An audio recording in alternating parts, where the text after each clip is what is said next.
সফলতা এত সোজা না ভাই। সফলতা আনবার নিকে চাইলে কঠোর পরিশ্রম আছে। সফলতা এমনি এমনি আসে না। ঘরে শুয়ে বসে থাকলে সফলতা আসবে না। সফলতা আনবার নিকে চাইলে আপনার পরিশ্রম করতে হবে, আপনার ধৈর্য থাকতে হবে, আপনার বিশ্বাস থাকতে হবে, আপনার বন্ধু মানুষের আপনি যদি পরিশ্রম না করে ঘরের ভেতরে শুয়ে থাকে বলেন যদি আল্লাহরে দোষ দেন, এটা হবে না ভাই। সফলতা আনবার নিকে চাইলে দেনিওয়ালা আল্লাহ। আল্লাহ আল্লাহ কইছে যে দিমু আমি, কিন্তু তোরা কর। রহমতের মালিক আল্লাহ।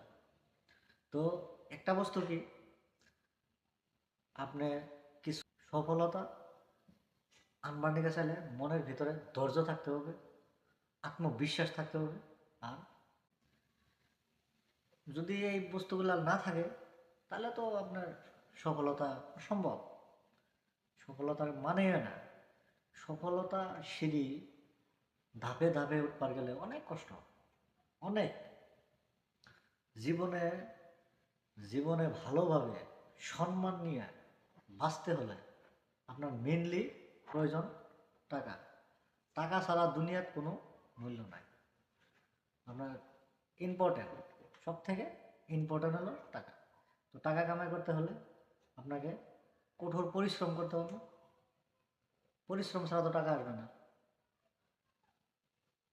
টাকা কামাই করার জন্য পরিশ্রম করা অনেক জরুরি। পরিশ্রম না করে ঘরে শুয়ে বসে থাকলে সফলতাও আসবে না, আপনি কোনো দিন বড় মানুষও হতে পারবেন। তো ভাই, যাই করো মনে বিশ্বাস নিয়ে, সাহস নিয়ে এগিয়ে যাও। সফলতা একলাই আসবে।